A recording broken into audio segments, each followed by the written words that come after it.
സദസ്സിന് വന്ദനം. വിവര സാങ്കേതിക വിദ്യയുടെ അത്ഭുത ലോകത്താണ് ഇന്നിൻ്റെ മക്കൾ ജീവിക്കുന്നത്. ശബ്ദവും ചിത്രവും അക്ഷരങ്ങളും ഉൾക്കൊള്ളുന്ന ആശയങ്ങളും കളികളും പരസ്പരം കൈമാറാൻ പുത്തൻ തലമുറ മിടുക്കരുമാണ്. ഒരു പക്ഷേ ആഗോള ഗ്രാമം എന്ന സങ്കല്പം യാഥാർത്ഥ്യമാക്കത്തക്ക വിധം ഒരു നിമിഷം കൊണ്ട് ലോകത്തിൻ്റെ ഏത് ഭാഗത്തുള്ളവനുമായി ബന്ധപ്പെടാനും വിവരങ്ങൾ ശേഖരിക്കുവാനും ഇരുന്നേടത്തിരുന്നു കൊണ്ട് തന്നെ ശാരീരികമായി ഒരു ഗുണവും കൈവരിക്കാതെ കളികളിൽ ഏർപ്പെടുന്ന പുത്തൻ തലമുറയ്ക്ക് കൈമോശം വന്നുകൊണ്ടിരിക്കുന്ന ഒന്നുണ്ട്. അതാണ് അന്യം നിന്നു പോകുന്ന കളിസ്ഥലങ്ങൾ. അതായത് കളിസ്ഥലങ്ങൾ നൽകുന്ന സന്തോഷം വിട്ടെറിഞ്ഞ് ലഹരിയുടെ മരണക്കെണിയിലേക്ക് അനുദിനം കുട്ടികളും യുവാക്കളും എത്തി നോക്കുകയും അതിൽ കൂപ്പൂത്തി വീഴുകയും ചെയ്യുന്നു എന്നത് നമ്മെ വേദനിപ്പിക്കുന്ന ഒരു നഗ്ന സത്യമാണ്. ഇത് ഒരു മരണ സംസ്കാരമാണ്. കളിസ്ഥലങ്ങൾ കുട്ടികളുടെയും യുവാക്കളുടെയും സമഗ്രമായ വളർച്ചയുടെ ഉല്ലാസഭൂമിയായിരുന്നു. ഒരു കാലത്ത് വീട് കിട്ടുന്ന വൈകുന്നേരവും ശനിയാഴ്ചകളും മധ്യവേനലവധിയും കുട്ടികൾക്കും യുവാക്കൾക്കും ഹരമായിരുന്നു. കൊയ്ത്തു കഴിഞ്ഞ നെൽപ്പാടങ്ങളിലും നികത്തപ്പെട്ട വയലുകളിലും അവർ കൂട്ടം കൂട്ടമായി കളികളിൽ ഏർപ്പെട്ടു സന്തോഷം പങ്കുവച്ചു.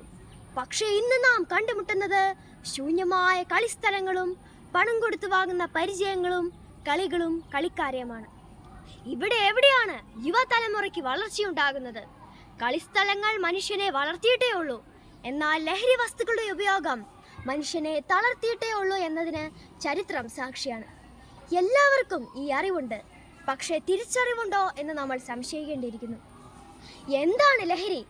ലഹരി എന്നാൽ മനസ്സിനും ശരീരത്തിനും ഉന്മേഷവും ആനന്ദവും നൽകുന്ന ഒന്നായിരിക്കണം.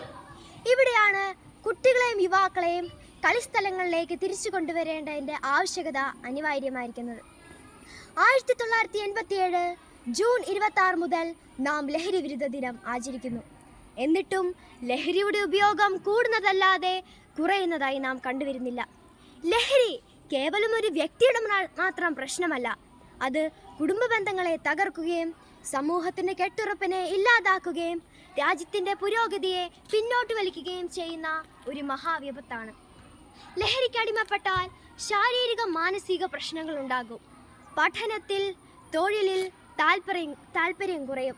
കുടുംബകലഹങ്ങൾ, കുറ്റകൃത്യങ്ങൾ, ആത്മഹത്യകൾ എന്നിവ കൂടെ പിറപ്പാകും. ലഹരി ഒരു കെണിയാണ്. ഈ കെണിയിൽ നിന്ന് രക്ഷപ്പെടാൻ ബോധവൽക്കരണം മാത്രമേ വഴിയുള്ളൂ. ജീവിതം ആവർത്തിക്കപ്പെടുന്ന ഒന്നല്ല. അതുകൊണ്ട് അതിനെ സമ്പൂർണമായി ഓരോ നിമിഷവും ആസ്വദിക്കുക. നമ്മുടെ മനസ്സിനെ ഒറ്റയ്ക്ക് വിടാൻ അനുവദിക്കരുത്. അതുകൊണ്ടാണ് കളിസ്ഥലങ്ങൾ വളരെ അത്യാവശ്യമാണെന്ന് പറയുന്നത്. കളിസ്ഥലങ്ങൾ കുട്ടികളുടെ ശാരീരിക മാനസിക വളർച്ചയെ സഹായിക്കുന്നു. അത് ശരീരത്തിന് ആരോഗ്യവും രോഗപ്രതിരോധ ശേഷിയും നൽകുന്നു. കുട്ടികൾ കളികളിൽ ഏർപ്പെടുമ്പോൾ കൂട്ടുകാരുമായി ഇടപെടാനും ആശയവിനിമയം നടത്താനും സഹായിക്കുന്നു. പ്രശ്നങ്ങളെ പരിഹരിക്കുന്നു, സ്വയം നിയന്ത്രിക്കുന്നു, വികാരങ്ങളെ നിയന്ത്രിക്കുന്നു. ഇന്നത്തെ തലമുറയെ വഴിതെറ്റിക്കുന്ന ഒരു അപകടകരമായ ദുശീലമാണ് ലഹരിയുടെ ഉപയോഗം. ഇന്ത്യൻ്റെ മക്കൾ കളിസ്ഥലങ്ങളിലേക്ക് തിരിച്ചു വരട്ടെ. അവിടെ അവർ ആരോഗ്യകരമായ കളികളിൽ ഏർപ്പെടട്ടെ. അതിന് വിദ്യാലയവും സമൂഹവും രാഷ്ട്രവും കൈകോർക്കണം. കളിസ്ഥലങ്ങൾക്ക് പ്രാധാന്യവും മൂല്യവും കൊടുക്കണം. വലിക്കുന്ന പുകയിൽ തകരുന്നത് ജീവിതമാണെന്നും ഇന്നത്തെ ലഹരി നാളത്തെ ദുഃഖമാണെന്നും ലഹരിക്ക് അടിമപ്പെട്ടാൽ സ്വയം അടിമപ്പെടും എന്ന സത്യം മനുഷ്യരാശി മറക്കരുതെന്ന് ആഗ്രഹിച്ചുകൊണ്ട് ഞാൻ നിർത്തുന്നു. നന്ദി.